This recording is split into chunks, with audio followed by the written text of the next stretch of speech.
Terima kasih kami aturkan. Untuk yang selanjutnya, acara yang kita nantikan bersama yaitu acara inti yang akan disampaikan oleh Ibu Nur Hasanah MPSI Psikolog, dosen Unpri dan Psikologi Insight Consulting Sewu. Kepada beliau kami haturkan.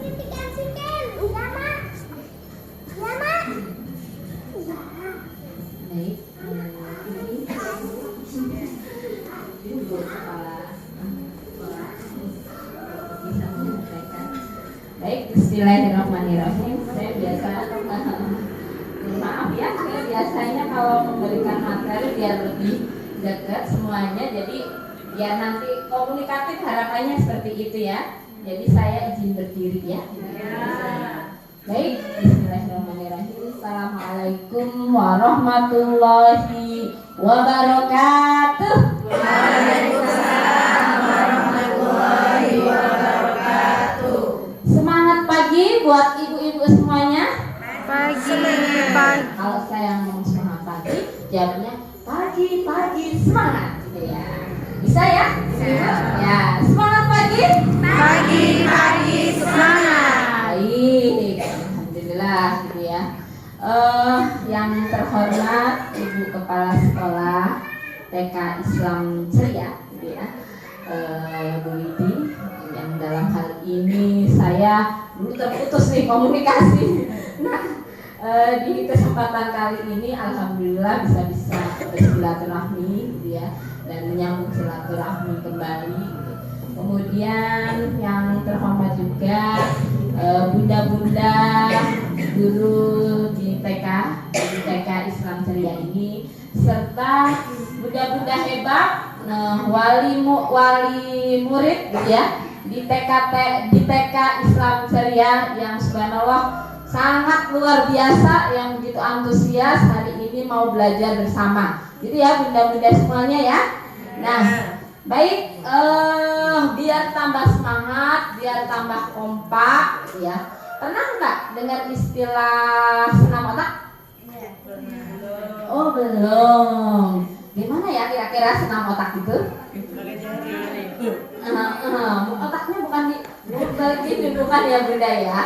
Tapi kita mau melakukan senam tapi dengan kerja otak. Nah, selama ini kita pakai senam menggunakan otak mana biasanya nih? Kiri gitu ya. Otak kiri biasanya untuk bahasa, menghafal, dia kemampuan untuk berpikir konvergen. Tapi kalau otak kanan itu banyak jarang digunakan. Makanya kalau orang Indonesia kalau dijual otaknya itu mahal gitu ya bunda ya. Karena pasti banyak orisinil gitu ya. Jadi nggak banyak dipakainya. Nah, otak kanan ini kemampuan untuk analisis, berpikir divergen, menyebar, menyeluruh gitu ya. Nah, baik, gerakannya simple, bunda-bunda semuanya. Jadi kalau senam otak pertama coba silakan tangannya seperti ini ya bunda. Nah, tangannya seperti ini. Nah, kemudian sambil silakan ditekan-tekan gini.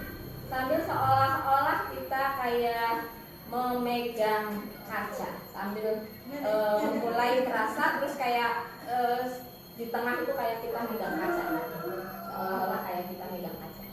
Terasa nggak bunda? Terasa ya. Nah, ini gerakan mantap. Nah, kalau sudah terasa seperti ini, nah terus gerakan kedua silakan telinganya sambil dipijit-pijit ya. Ke atas sampai ke bawah. Nah, salah satu fungsi senam otak di sini adalah untuk biar lebih fokus, konsentrasi, gitu ya. Kemudian kalau bagi ibu-ibu yang mungkin kepala 4, gitu ya. Ini salah satu penelitian juga senam otak itu untuk biar nggak mudah tidur, gitu ya. Tadi kan kadang kita udah lupa ya. Jadi bisa melakukan senam otak. Nah, gerakan selanjutnya silakan tangan kanan yang berdiri jempolnya, tangan kiri yang berdiri kelingkingnya. Nah, sekarang dibalik. Nah, bisa nggak lagi. Ya. Balik. Ya, Anda ya Bunda. Bisa karena biasa. Bisa karena kita. Balik lagi. Ya. Balik lagi. Ya. Balik. Ya. Nah, nanti bisa dilakukan 6 sampai 7 menit. Kalau misalnya memang lagi nggak fokus nih, ini boleh juga dilakukan di anak-anak kita. Daripada sibuk main HP kan pencet-pencet ya semua takutnya biar fokus. Nah, terus ini gerakan selanjutnya kalau tadi ya tangannya berdiri jempolnya ya. Sekarang jempol suruh tidur, yang 4 jari lainnya suruh berdiri. Nah, terus tadi yang tangan kiri yang berdiri kelingkingnya suruh tidur, yang lain suruh berdiri. Tambah sulit ya. Balik lagi. Ya. Balik. Sulit ya Bun. Iya. Balik lagi. Ya. Balik. Ya. Balik. Ya. Balik. Ya. Balik. Ya. Oke, tepuk tangan. Baik. Sudah pada bisa rileks kira-kira? Sudah fokus? Halo? Hai. Halo. Baik, bunda-bunda semuanya. Baik, alhamdulillahirabbil alamin. Hari ini saya diberikan amanah untuk memberikan atau sharing aja ya nanti sifatnya kaitannya dengan ilmu parentingnya. Kebetulan hari ini saya agak nggak jelas ya. Saya diberikan. Baik. Tadi sudah diawali juga nama saya dari sebuah perkenalan. Tak kenal maka tak sayang, tak kenal kenalan dulu gitu ya. Nama saya Nur Harsana. Saya lahir di Pringsewu gitu ya. Anaknya baru 3. Kemudian aktivitas saya selain saya di UMPRI, saya juga punya biro psikologi gitu ya, yang mana menangani masalah-masalah anak, masalah asesmen atau konsultasi atau kebutuhan psikologi lainnya, tes EQ, tes kepribadian atau konseling. Nah, kaitannya dengan ilmu psikologi atau di dinas sosial saya juga beraktivitas di situ, kaitannya dengan masalah-masalah anak, terutama anak dan remaja gitu ya, terkait dengan masalah-masalah kaitannya dengan anak-anak korban pelecehan, anak-anak korban kekerasan seksual, fisik. Nah, saya bekerja sama di dinas sosial. Nah, baik, hari ini mungkin tadi sudah dihantarkan sebagai perkenalan. Saya akan sedikit di sini saya suruh memberikan materi tentang manajemen emosi itu sendiri. Nah, gitu ya, Bunda ya. Manajemen emosi pada anak, gitu ya. Anak terutama anak usia dini. Saya mau tanya dulu nih sama bunda-bunda semuanya. Tadi kan biar kita nanti enaknya banyak kooperatif aja ya Bunda ya. Jadi saya nggak mau sentral saya sendiri di sini, tapi apa yang menjadi permasalahan silakan dikomunikasikannya. Nah, saya mau tanya nih, bunda-bunda yang hadir di sini anaknya yang paling banyak siapa? 5? Oh, nggak ada. 4? Oh, nggak ada. 3? Oh, banyak ya. 1, 2, 3, 4, 5, 6, 7.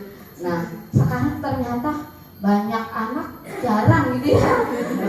Generasi tahun berapa, kalau sekarang rata-rata anaknya paling banyak 3, paling banyak lagi 4 gitu ya.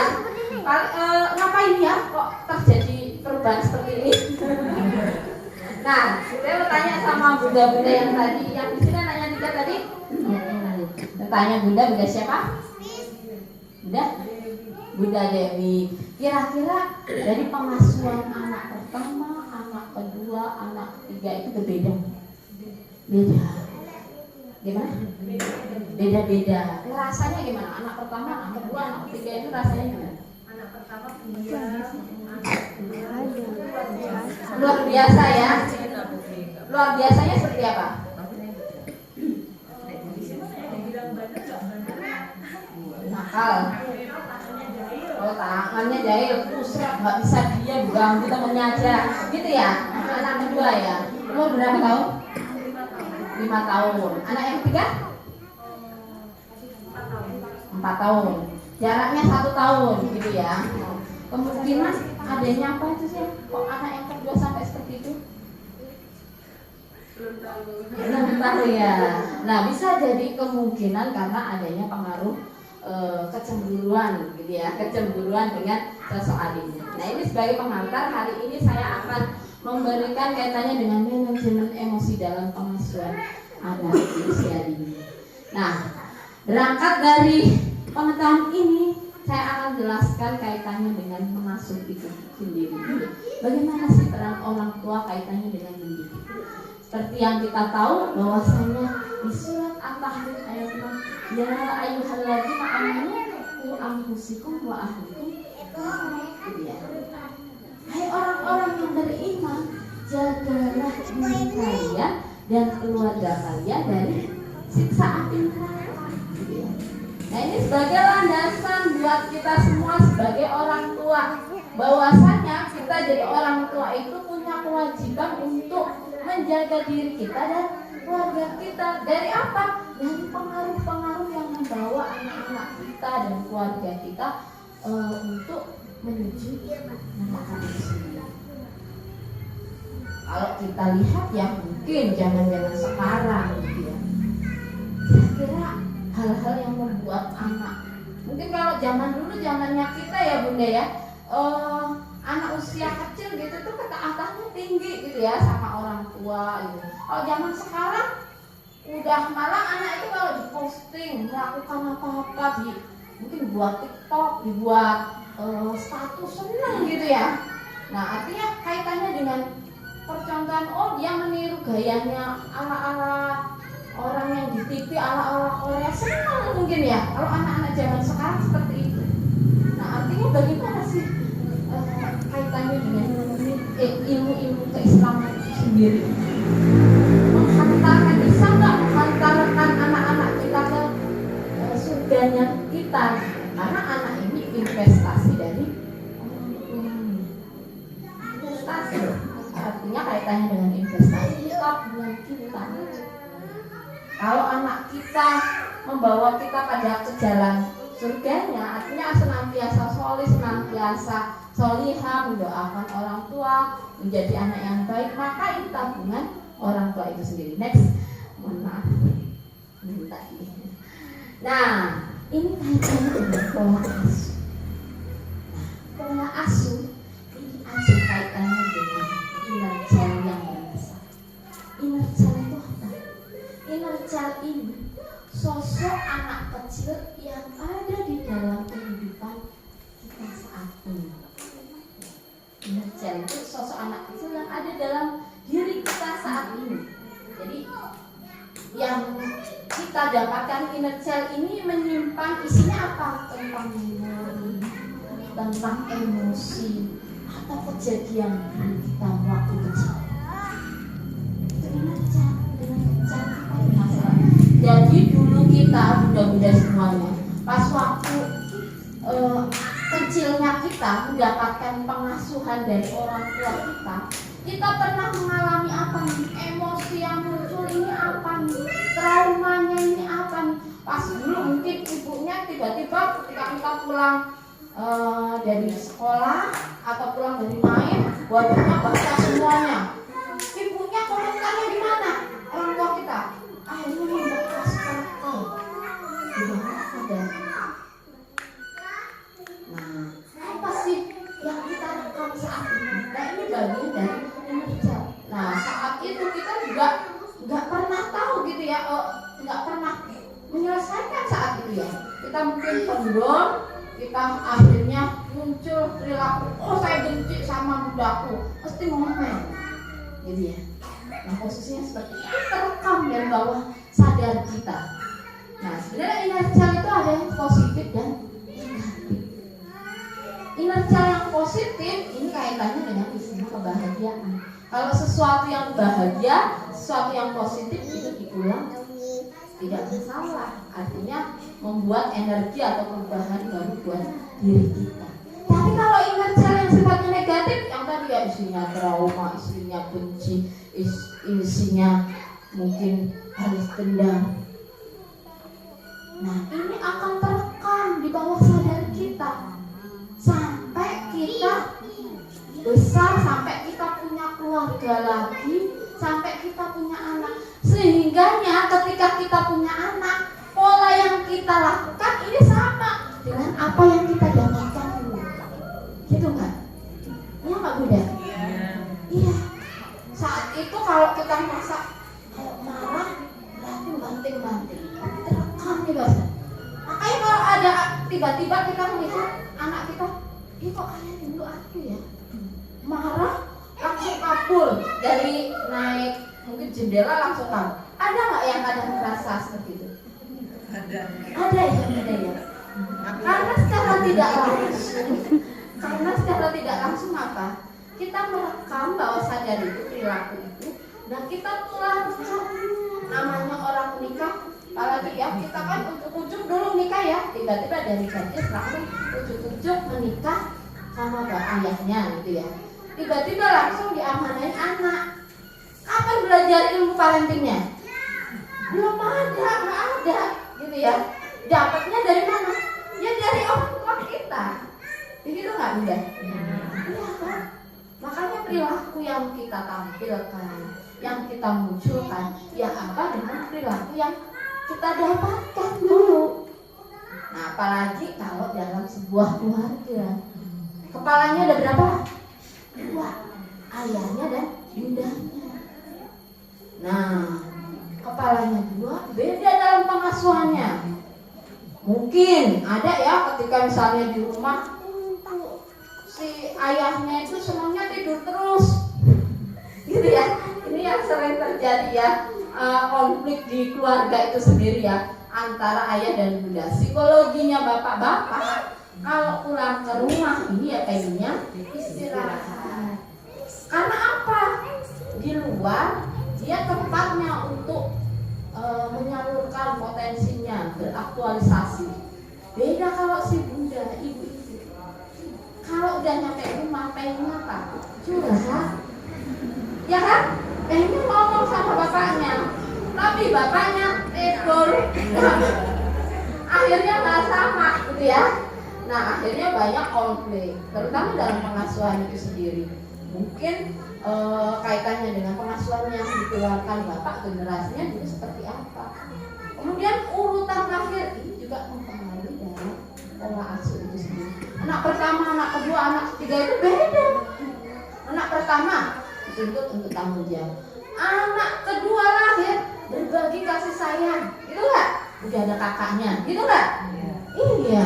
Makanya kalau anak kedua itu biasanya sosialisasinya cepat, mudah, gitu ya, cari teman mudah, gitu ya. Anak ketiga kalau perhatiannya terlalu khusus, ini ya tergantung bagaimana pola asuh yang ada di orang tua itu sendiri. Ini bisa jadi perilaku yang mandiri. Tapi kalau perilakunya mungkin cenderung banyak, artinya dia mendapatkan perilaku yang kurang baik, mungkin dalam proses pengasuhan itu sendiri, bisa jadi menjadi perilaku yang kalau anak terakhir bisa jadi sisi positifnya, bisa jadi ini paling berhasil sendiri di keluarga. Ini tergantung juga semua kaitannya dengan pola asuh. Nah, ini kaitannya dengan pola asuh juga. Pola asuh di sini ini kaitannya dengan membentuk kebiasaan dan meninggalkan sebuah. Apa yang kita bentuk, apa yang kita berikan, ini membentuk dia.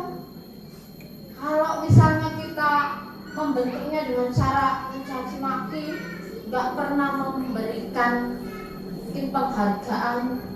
Oh, kamu dapatnya segini, biasa itu. Ya. Jadi anak itu nggak merasa pernah berarti, gitu ya, berharga. Nah, ini apa yang kita bentuk? Apa yang kita bentuk meninggalkan sebuah kenangan ya. Apa yang kita berikan itu yang dikenang oleh anak. Karena anak itu lahir suci, fitrah, tidak bawa apa-apa. Jadi benda-benda semuanya ya. Nah, yang membentuk siapa? Orang tua dan lingkungan. proses membentuk. Misalnya kalau kamu diam, kamu dapat ini. Artinya perilaku yang kita bentuk apa? Ya berarti kalau mau melakukan sesuatu, dia nanti pengennya mengharap imbalan. Nah, apa yang kita bentuk itu yang dikenal.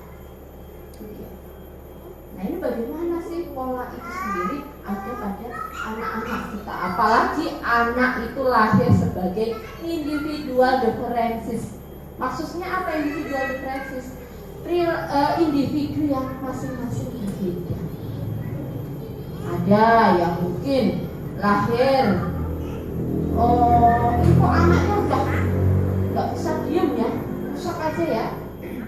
Ada lahir juga dia mungkin pas dililing itu nggak bisa natep, atau lahir dengan spesial, atau lahir kaitannya dengan faktor EQ gitu ya. Itu juga ada salah satu faktor genetiknya. Ada yang cerdas, ada yang rata-rata. Tapi semua itu tergantung bagaimana lingkungannya yang ada, orang tuanya, bagaimana stimulusnya yang ada di dalam lingkungan itu sendiri. Apalagi anak-anak zaman sekarang, Bunda, saya ceritakan banyak sekali mengalami berbagai macam hambatan. Pengaruh apa? Lingkungan, stimulusnya kurang matang. Apalagi di era zaman digital, yang kalau istilahnya sekarang itu kan generasinya generasi alpha gitu ya. Semua lahir itu sudah mengenal teknologi, itu ya bunda-bunda semuanya. Kalau misalnya coba saya tanya pada bunda-bunda semuanya, kapan coba anda bunda-bunda semua ini mengenalkan gadget sama anaknya? 5 bulan, bayi bahkan sudah, bahkan dalam kandungan. Lihat nah, gitu kan ya? Ada nurse gini kan? Sudah dilihatkan apa nonton yang nonton sinetron, lihatnya sekarang di gadget semua ya. Sebelum lahir sudah stimulusnya seperti itu. Apalagi kalau sudah lahir juga sekarang ngasuh disambil udahlah biar meneng, biar diam, aku kasih HP, colokin pipi. Nah, padahal aspek-aspek perkembangan anak kaitannya dengan bahasa, motorik, kaitannya dengan sosial, ini bukan hanya di HP saja. Kalau HP itu kan sisi positifnya banyak apa Mbak? Apa banyak sisi negatifnya? Tergantung ya. Ada sisi positif, ada sisi negatif. Tapi paling banyak itu sisi negatif. Karena apa? Dalam proses tumbuh kembang stimulusnya, kalau HP kalau kita lihat kan kelebihannya HP mungkin adanya audio visual. Nah, dari tahap perkembangan kalau kita lihat, kita cermati di usia 1 tahun memang kaitannya dengan perkembangan otak itu ya. Neuronnya ini mulai berkembang. Butuh stimulusnya itu apa? Yang situasi yang sifatnya tenang, situasi yang sifatnya apa yang ada di dalam lingkungan sekitar. Kalau HP audiovisual itu kan terlalu terang, terlalu besar stimulusnya. Nah, sehingganya neuron-neuron di otak ini malah cenderung nggak berkembang secara maksimal. Nah, ini kaitannya dengan tadi ya, HP itu sendiri. Memang anak cepat, tapi kebutuhan anak di usia tadi ya, di bawah 5 tahun bahkan gitu ya.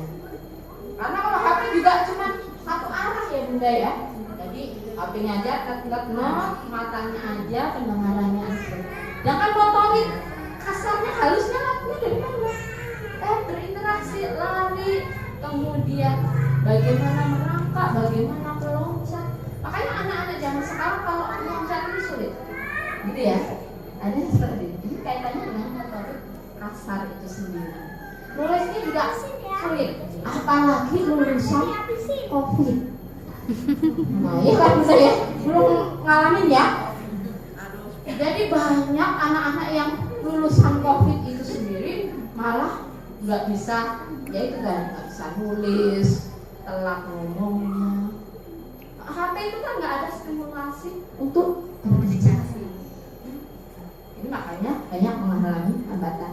Mohon maaf ini tampilannya aneh. Nah itu kaitannya dengan tumbuh kembang anak itu sendiri. Nah, halo. Biar tambah semangat, coba saya tes konsentrasinya. Ada sebuah game, silakan tangan bunda yang sebelah kanan, silakan posisinya telunjuknya seperti ini. Nah, sebelah kiri ke tangan temennya, Nah, tangan kiri temennya posisinya terbuka.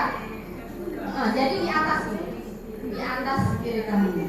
Nah, ini mau ngecek konsentrasinya dulu. Gitu ya. Masih ingat nggak permainan itu? Masih? Nah, ini permainan konsentrasi. Bisa fokus konsentrasi nggak ini bunda? Saya mau cek ya. Tangan kiri temennya, tangan kanan kita berada di atas tangan kiri temen sampingnya. Baik ya. Permainannya tentang harimau, gitu ya. Ceritanya tentang harimau. Jadi kalau misalnya ada kata-kata harimau, silakan tangan kiri tadi bisa menangkap tangan kanan temennya, telunjuknya gini ya. Ya kan ada telunjuk tangannya. Kalau ada kata-kata harimau, silakan diangkat, gitu ya. Atau berusaha untuk menangkap tangan temennya, gitu ya. Baik, permainan kita mulai. Nah, kalau ada kata-kata apa bunda? Harimau. Kalau ada kata-kata harimau, silakan tangkap tangan temannya. Baik, kita mulai permainan. Pada hari Minggu, hari mana?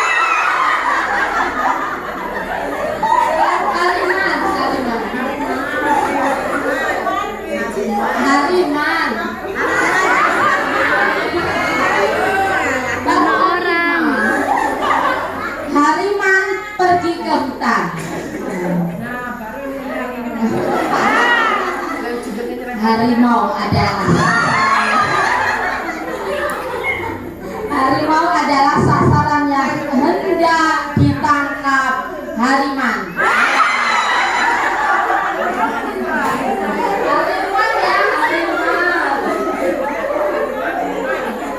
Tiba di hutan, hariman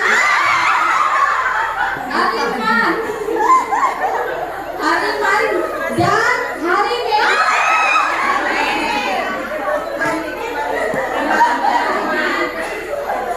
melihat anak harimau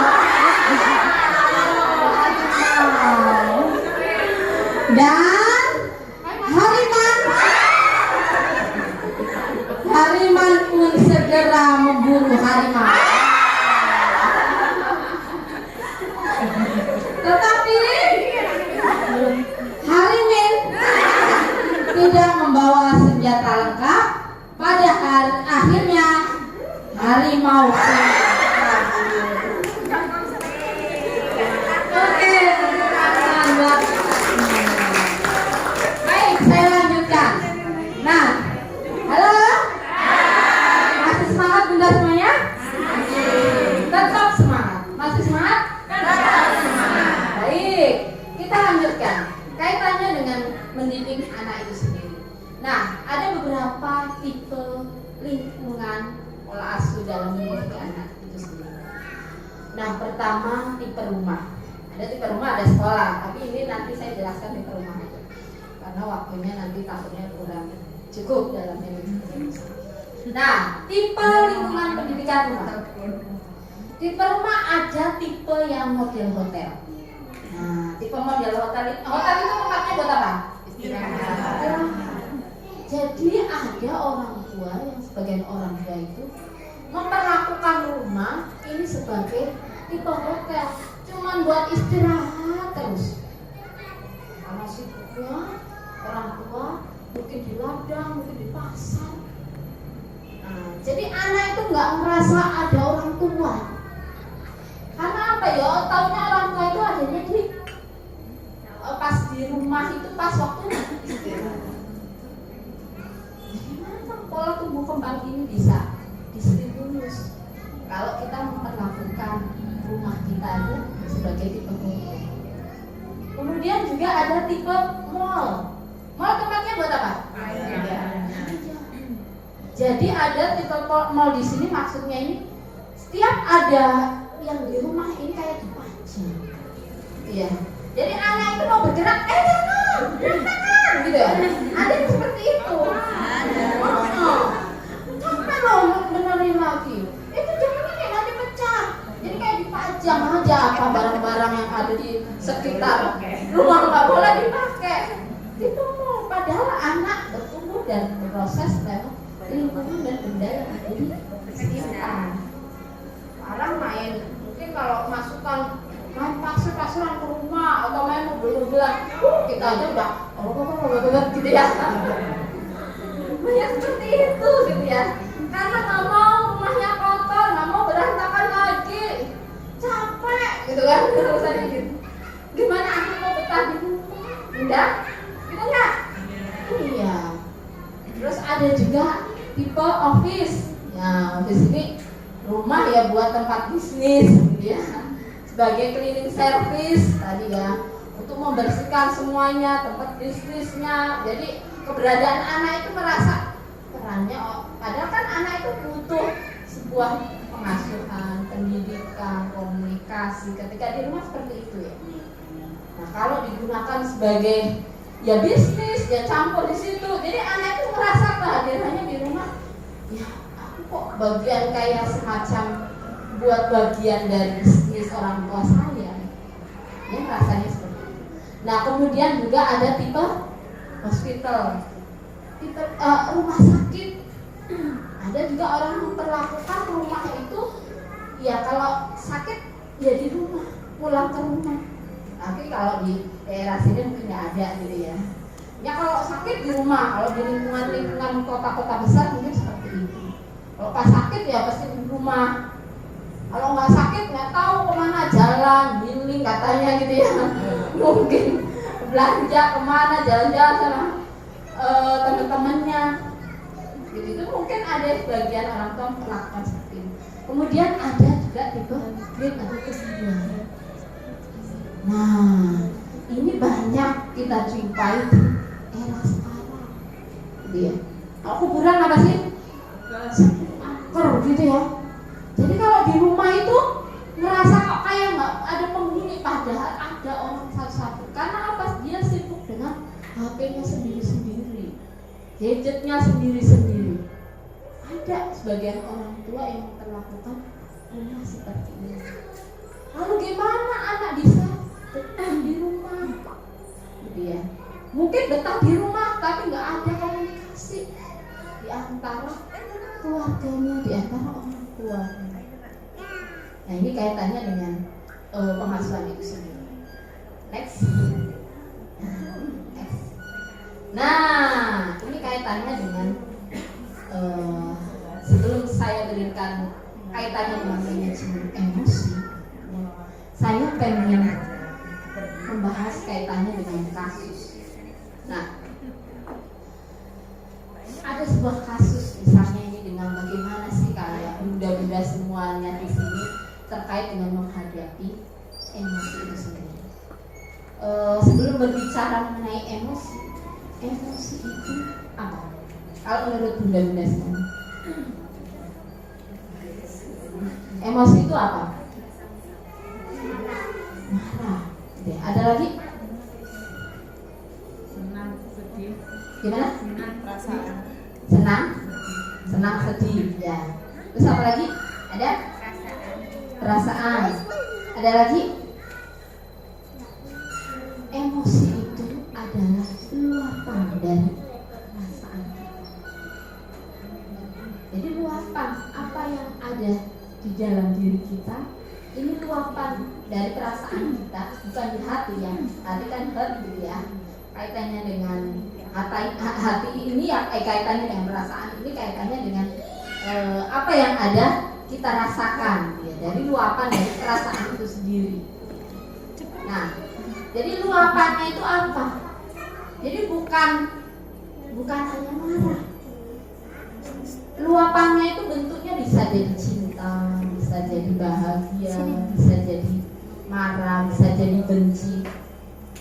Apa yang terluap di dalam diri kita? Kadang kita kan sering ya ngomong emosi banget itu loh. Jadi semua emosi itu diartikan marah. Tapi padahal emosi itu luapan dari apa yang kita rasakan. Itu kaitannya dengan emosi itu sendiri. Emosi ada sifatnya positif dan ada sifatnya negatif. Nah, kalau sifatnya positif ya tadi isinya cinta, bahagia, optimis. Ini senang. Ini emosi yang positif. Kalau emosi negatif isinya marah, benci, kemudian sedih, ambyar. Rasa beda-beda, luapannya itu beda-beda. Jadi kalau kita melihat emosi, nah kadang sebagai orang tua gitu ya, emosinya itu kadang kumpul jadi satu, meluapnya itu satu karena nggak bisa mengenali oh ini jenis emosi apa ini yang saya rasakan. Rasanya kita mungkin rasanya kita saat itu kecewa, tapi diungkapkannya marah, gitu ya. Rasanya sedih, tapi diungkapkannya marah. Nah, kayak emosinya anak-anak itu kan banyak yang kumpul, gitu ya. Anak-anak itu mengenal emosi, gitu ya. Emosi anak-anak itu kumpul. Nah, kadang orang tua yang berkonflik atau bermasalah pada emosinya karena dia belum memahami emosi, belum bisa mengenal emosinya masing-masing. Akhirnya emosinya itu juga kumpul, kayak emosi anak-anak itu sendiri. Akhirnya meluapkannya juga meluap yang sama dengan apa-apa akhirnya jadi marah. Orang kita rasanya mungkin saat itu rasanya gelisah tapi marah. Rasanya panik kita marah, diungkapkannya seperti itu. Jadi ketika memahami emosi banyak orang yang belum mengenal emosinya masing-masing. Oh ini apa ya rasanya? Oh ini cinta rasanya. Oh ini apa ya rasanya? Oh ini saya gelisah. Maka ditandai emosi itu, jadi paham. Oh ini rasanya gelisah. Saya kalau gelisah biar untuk bisa mengalirkan emosi saya tandai seperti ini aja. Oh ini apa ya? Oh ini rasanya cinta. Saya harus kalau cinta saya tandai seperti ini aja. Jadi mengungkapkan mengalirkannya itu tepat. Nah pada posisi seperti itu. Nah, emosi itu juga ini ibaratnya air ya, mengalir.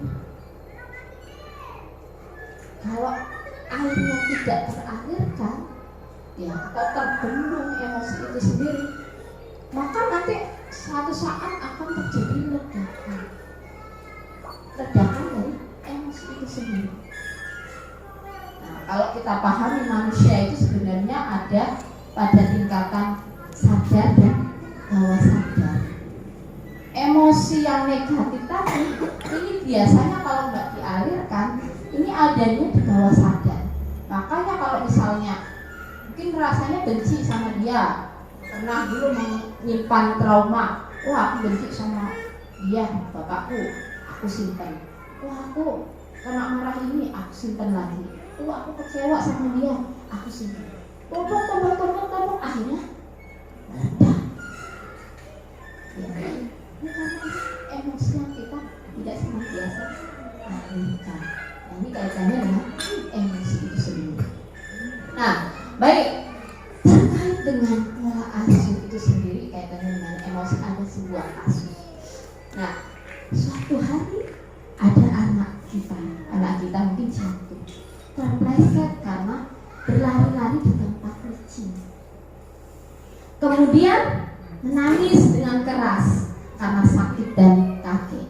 Nah pertanyaannya, coba saya tanya sama bunda-bunda semua, apa yang Anda katakan sebagai orang tua? Saya anak laki-laki ya, headset satu. Nah, saya tanya bunda-bunda, apa yang dikatakan sama anak-anak kita? Oh, cicilan, nangis terus kayak gitu aja cengeng, nggak ada yang kayak gitu ya. Ada lagi? Orang, sudah juga nih. Ada yang kayak gitu ya? Ada ya? Ada yang bunda ya? Apa lagi? Dapat iso makan. Dapat iso. Apa orang ngerti kalau licin? Ya. Apa tadi bunda? Biayaan. Makanya jangan lari-lari, gitu ya. Kamu lari-lari, makanya jatuh karena lari-lari. Doain gimana? Lah ya sama aja didoain. Oh, sama aja didoain ya. Coba kita lihat komentar apa maksud respon tersebut. Nah, ada yang komentarnya seperti itu. Sudah, jangan nangis keras-keras, malu berisik, begitu kan? Aduh, gitu. Terus pleset, jangan keras-keras, berisik, gitu ya. Ada yang seperti itu nggak bunda? Dia ketawanya paling keras-kerasan. Maaf ya bunda-bunda semuanya ini dalam. Artinya apa bunda-bunda? Sama aja kita berarti nggak peduli sama anak kita. Oh dia jatuh sakit, terus malah diomong udah malu-maluin, maksudnya yang keras-keras. Berarti kita nggak peduli dengan apa yang dialami dan dirasakan anak kita. Artinya dia itu ngerasa kalau jatuh sakit kepleset rasanya apa? Sakit. Salah suruh diam gitu ya. Artinya kita nggak peduli, mengabaikan. Gimana anak itu nggak mengabaikan kita? Kita aja nggak pernah menerima anak, gitu ya. Nggak bisa merasakan bagaimana apa yang anak alami. Nah, kemudian next sudah. Nah, ada yang komentarnya gini. Aduh, kasihan. Kali ya ini lantainya, gitu ya. Nih, lantainya serang, nakal gitu ya. Sini bunda putar lantainya. Nah, soalnya bikin kamu jatuh nih. Putar lantainya, bikin kamu nangis. Ini, coba. Ini artinya apa bunda? Mengajarkan anak untuk selalu menyalahkan. Ada yang seperti itu nggak? Sedangkan seperti itu ya. Mungkin anak tiba-tiba datang ke rumah nangis. Siapa yang ini? Siapa yang membuat kamu nangis? Siapa lagi? Gara-gara dia kamu bisa kayak gini. Kan gitu ya?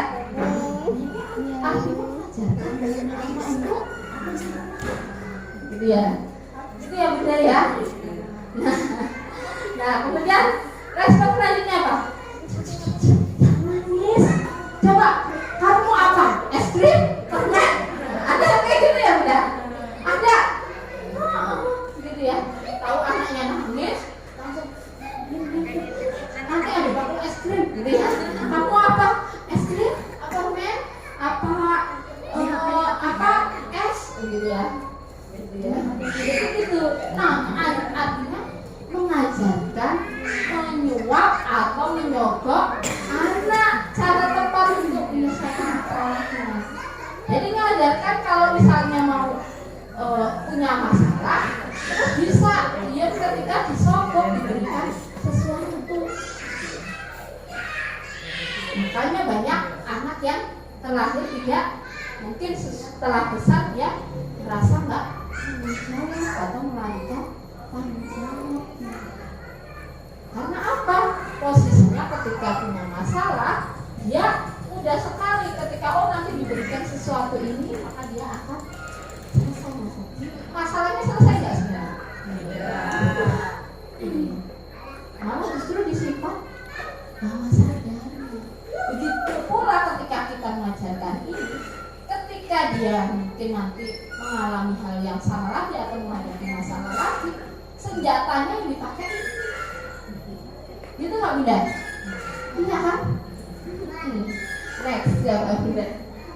Nah ada lagi. Ada burung terbang tuh, lucu tuh, ada kapal ngebor gitu ya, ada pesawat gitu ya. Artinya juga mengajarkan untuk mengalihkan perhatian, meninggalkan masalah, pura-pura nggak tahu kalau ada masalah. Nah, banyak orang, makanya jadi nanti ketika besar mengajarkan dia, karena membentuknya polanya seperti ini, sehingga ketika besar nanti polanya juga terbentuk. Ketika punya masalah, maka dia senantiasa nggak menyelesaikan, tapi meninggalkan. Makanya ada banyak orang tua zaman sekarang ketika punya masalah atau bentrok sedikit sama pasangannya, itu tinggal tinggal pergi, mengajarkan anak-anak kita tidak bisa menghadapi masalah, tapi berbiasa. Hanya banyak isu-isu orang tua sekarang kaitannya dengan perselingkuhan, kaitannya dengan perceraian. Nah, ada kaitannya dengan belum pernah dia selesaikan. Nah, next. Nah, ada juga udah nanti lagi, nggak usah lari-lari, diam di sini aja, nggak usah main ke sana sini, nanti kepleset lagi. Ada yang kayak gitu. Artinya apa? Maka mengajarkan penghindaran atau melarikan diri dari masalah. Nama aja tadi ya, menghindarkan menyelesaikan masalah itu sendiri. Nah, ada lagi reaksinya seperti ini. Tuh kan, ibu juga ngomong apa gitu ya, kamu sih nggak nurut sama ibu, jadinya jatuh kan. Ada yang seperti itu. Artinya mengajarkan untuk menyalahkan juga anak. Padahal lari-lari boleh nggak sih? Boleh. Kalau misalnya kita menegurnya seperti ini, berarti artinya nggak mengajarkan untuk anak nggak boleh lari. Gimana anak bisa motorik kasarnya berkembang secara sempurna? Kitanya sendiri kadang memberikan respon atau komentar yang sifatnya juga anak kita, sehingga anak nggak bisa berekspresi. Baiknya gimana? Larinya pelan-pelan dan gitu ya. Nah, next. Masa kita aja nangis? Udah jatuh, lebih keras biasa aja tuh. Cengeng banget sih, masa kita aja nangis. Artinya juga apa? Mengajarkan, merendahkan atau membandingkan. Boleh nggak dibanding-bandingkan? Nggak boleh banding-bandingkan. Anak itu terlahir individual dan kolektif. Masing-masing itu menjadi gitu ya. Yang boleh dibandingkan, bandingkanlah anak dengan kemampuannya dia. Kalau mungkin dulu bisa seperti ini, sekarang nggak bisa. Oh, kamu aja dulu bisa hebat begini, makanya nggak disuapin, oh keren banget. Bandingkanlah dengan kemampuannya dia yang dulu. Jadi nggak bisa dibandingkan dengan kemampuan kakaknya, adiknya, atau tetangganya, apalagi temannya. Nggak bisa dibandingkan. Tapi bandingkanlah dengan kemampuannya dia. Nah, ayo berhenti nangisnya. Nanti ada Pak Polisi loh, gitu ya. Ayo, tak panggilin Pak Polisi loh, gitu ya. Nanti seperti itu responnya kita. Padahal dia butuh punya masalah, itu diterima. Nah, ini artinya mengajarkan anak kita untuk nakut-nakuti. Kasihan ya jadi Pak Polisi ya, anak-anaknya. Jadi teror akhirnya. Nah, jadi sesuatu yang sebetulnya tidak layak ditakuti, gitu ya. Polisi juga sama-sama manusia, akhirnya anak itu sama polisi takut. Mungkin kita juga karena polanya kita dulu orang tua kita seperti itu, akhirnya kalau polisi waduh langsung balik kanan gitu ya. Ada razia lagi gitu ya, kabur gitu.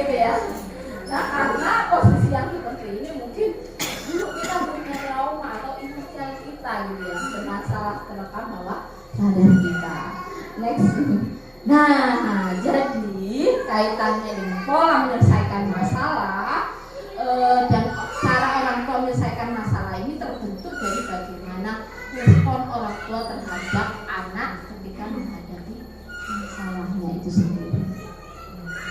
Jadi anak itu gimana? Oh, nggak sabar. Apa yang kita berikan?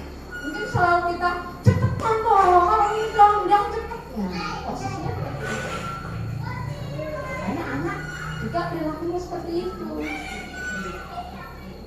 Nah, apa yang kita berikan, apa yang kita beri, itulah yang tenang pada anak kita.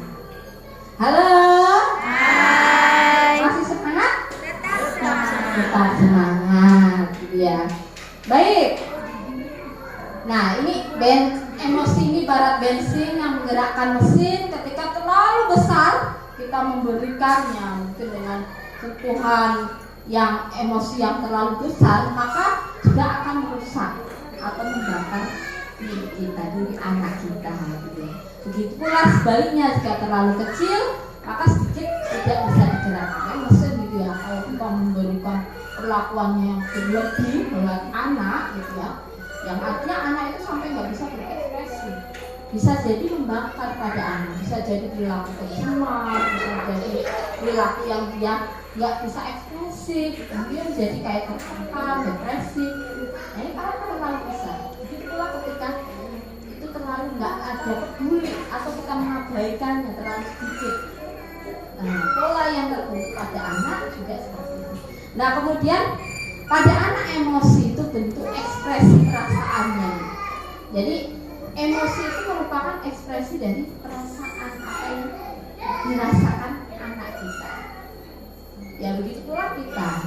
Nah, dengan cara misalnya menangis untuk minta dibantu ataupun mencari perhatian. Jadi kalau tadi sebenarnya kalau dia misalnya jatuh, kepleset, nangisnya itu sebenarnya minta diperhatikan, minta dibantu.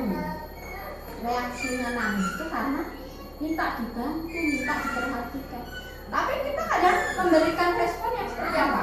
Menyalahkan, mengalihkan, gitu kan ya bunda ya? Posisinya seperti itu, sehingga pola yang terbentuk perilaku pada anak ya seperti itu. Karena kita memberikan perlakuan juga perlakuan yang tidak sesuai dengan kebutuhan anak kita. Nah, di sini kepekaan orang tua yang menjadi contoh bagi anak. Nah, next.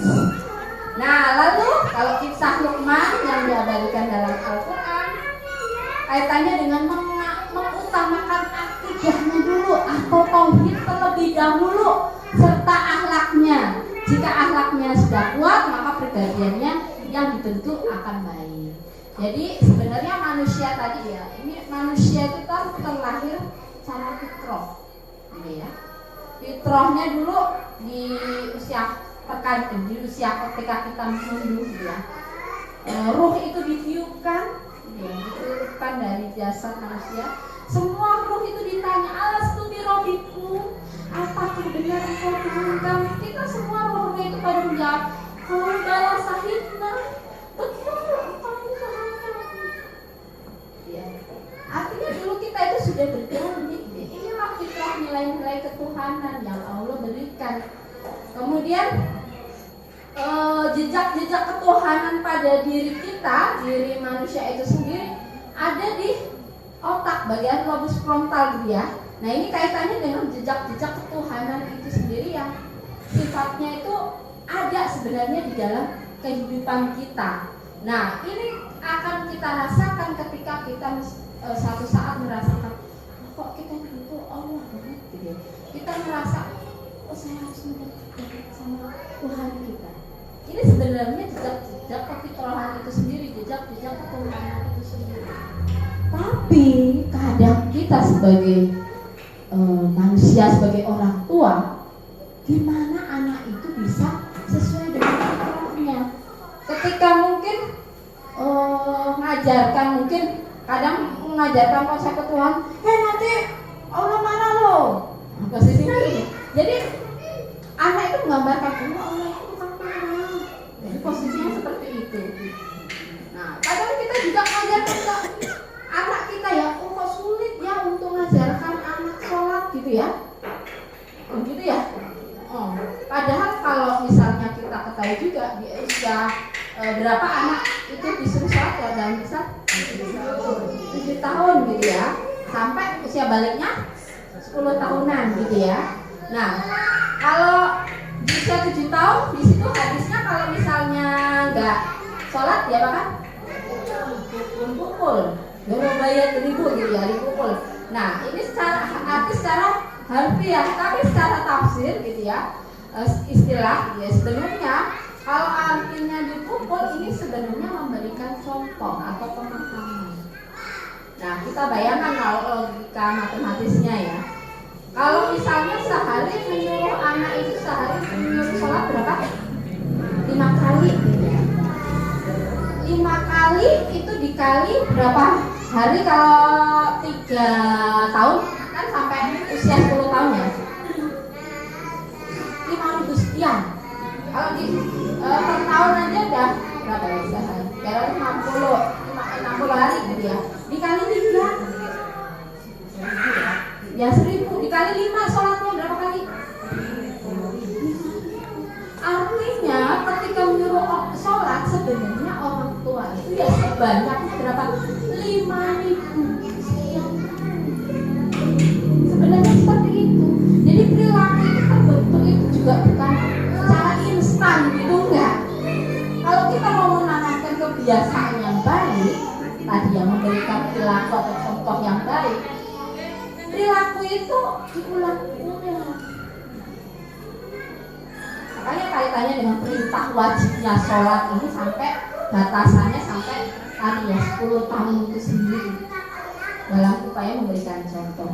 Nah, kaitan jadi jika anak ingin tumbuh dan berkembang dengan baik, maka berilah pupuk yang baik dengan kalimat tauhid juga, thayyibah dan akhlak serta teladan yang baik dari orang tua, bukan pupuk kekerasan ataupun amarah. Ada sebuah penelitian juga ya kaitannya dengan tadi perkembangan anak itu sendiri terkait dengan perkembangan otak anak. Ketika anak dididik dengan bentakan, kerasan gitu ya, neuron-neuron yang ada di dalam otak manusia, otak anak itu sendiri yang tadinya itu bersambungan antara satu dengan yang lain sampai usia 3 sampai 5 tahun sampai 7 tahun itu sendiri, ketika adanya bentakan atau perilaku yang kasar, maka neuron itu nggak akan nyambung. Nah, ini kaitannya dengan perkembangan otak anak itu sendiri. Makanya ada sebuah penelitian juga kaitannya dengan stimulus yang cocok buat anak-anak di bawah di PAUD, di usia PAUD ya, terkait dengan perkembangan otaknya. Stimulus yang cocok adalah dengan menggunakan stimulus menghafal Al-Quran. Karena apa? Ketika menghafal bahasanya berbeda, kemudian lafaznya berbeda gitu ya. Nah, ini kaitannya dengan malah justru membuka potensi-potensi yang ada di bagian potensi kecerdasan manusia itu sendiri. Nah, lanjutnya, lalu bagaimana sih Bu kalau misalnya terkait dengan tadi anak kita nangis, responnya seperti ini? Nah, tahapannya sebenarnya seperti apa untuk memanage anak kita gitu ya? Nah, ada beberapa tahapan gitu ya dalam mengelola emosi anak sekaligus memecahkan atau problem masalahnya gitu. Nah, tadi anak nangis itu karena apa? Ya, jatuh. Sebenarnya membutuhkan apa? Membutuhkan bantuan dan perhatian. Jadi apa yang harus dilakukan orang tua? Menerima dulu. Jadi diterima. Jadi ketika emosi meningkat, menangis karena sedih, tantrum, menghindar karena malu, kecewa, takut, cemas, tahap yang harus dilakukan adalah menerima dulu emosi yang dia alami. Jadi terima, jangan dipeluk, mungkin juga membelah, diberi sentuhan. Jangan ini tahapnya belum tahap untuk memberikan emosi, tapi diterima. Orang kesakitan dia butuh bantuan.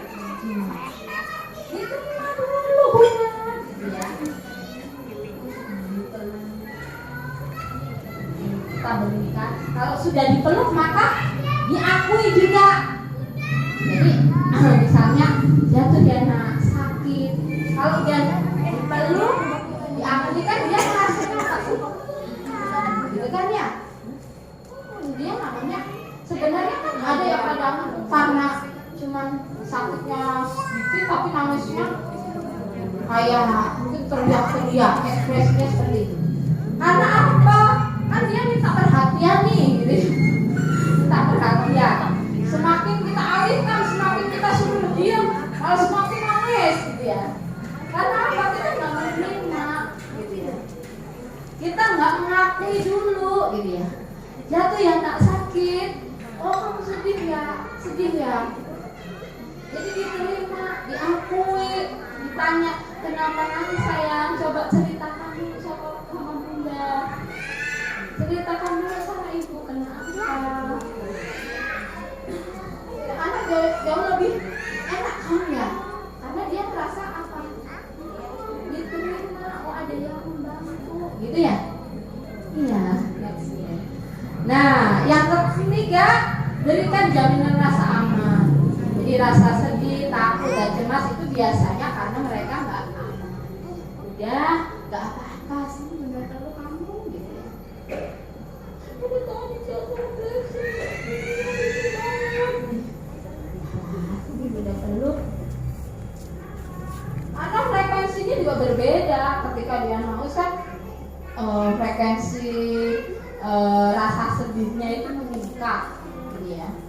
Jadi muncul ada perasaan yang mengekspresikan sesuatu, gitu ya. Jadi kayak biasanya teriak kencang-kencangnya biar orang lain juga tahu, biar bundaku juga tahu, gitu ya. Apalagi kalau bundanya jauh di sana, kita anak kita mungkin nangisnya biar kencang orang tuanya tahu kan, kadang seperti itu.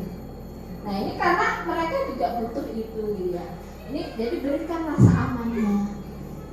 Jadi diterima, diakui, ya sakit ya rasanya gimana. Kemudian berikan rasa aman tadi dengan cara tadi peluk itu.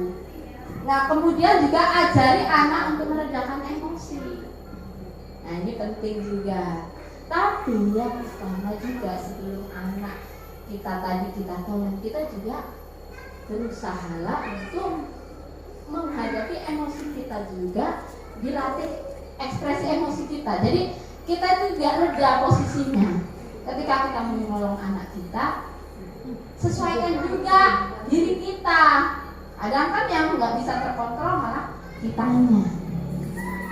Jadi setelah anak itu bisa reda emosinya ketika yang memberikan atau yang membelai atau memberikan perlindungan itu sendiri, ketika emosinya juga reda. Tapi kalau emosinya tinggi nggak bisa juga, karena merasa nggak menerima.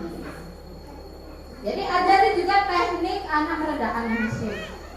Relaksasi, tarik nafas, ya, hembuskan, coba nafas dulu, hembuskan, nafas, atau bisa jadi istighfar, astagfirullahaladzim, atau langsung misalnya udah mulai agak, kan kalau dalam situasi seperti ini biasanya tangisnya sudah mulai menurun, dikasih air minum.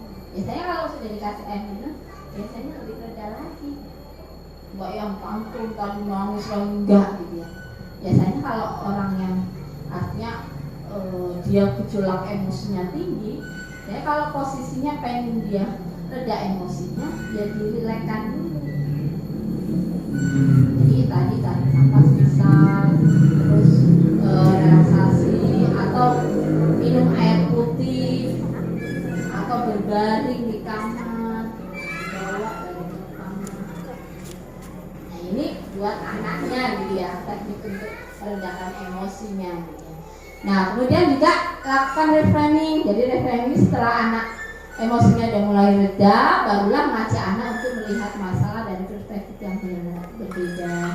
Jadi tadi kenapa, apa yang kamu alami, anak sudah berceritanya sih. Nah ini tawarkan, ajarkan beberapa solusinya. Jadi tadi Jadi kalau misalkan tadi kan sudah kerja, misalkan kenapa ditanya bagaimana, kemudian ingat ya kalau misalnya posisi yang seperti itu, jalannya licin, jalannya pelan-pelan, tapi ini emosinya sudah reda gitu ya.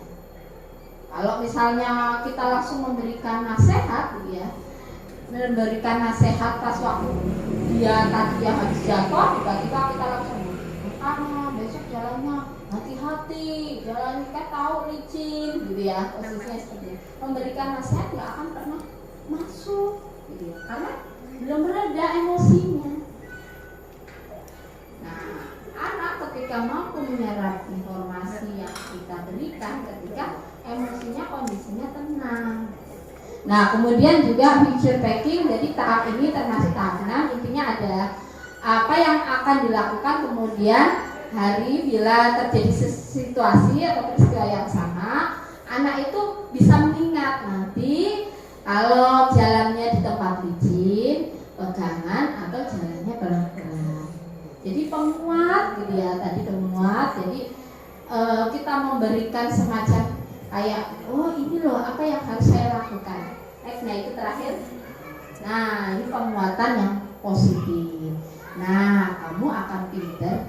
Nah kamu anak pinter, insya Allah kuat ya. Jadi setelah anak sudah kita berikan nasihat dan future planning tadi ya, dengan penguatan ini dikuatkan. Kamu anak pinter. Jadi kalau anak pinter, insya Allah kuat ya menghadapi sakit. Begitu ya bunda-bunda semuanya. Mungkin itu saja. Selanjutnya mungkin nanti bisa tanya jawab gitu ya, tanya jawab terkait dengan materi hari ini. Saya tutup sekalian, nanti bisa lebih enak komunikasi. Baik, itu saja dari saya. Halo. Masih semangat bunda? Itu saja mungkin dari saya akhiri. Billahi taufiq wal hidayah, waridha wal inayah. Assalamualaikum warahmatullahi wabarakatuh. Waalaikumsalam.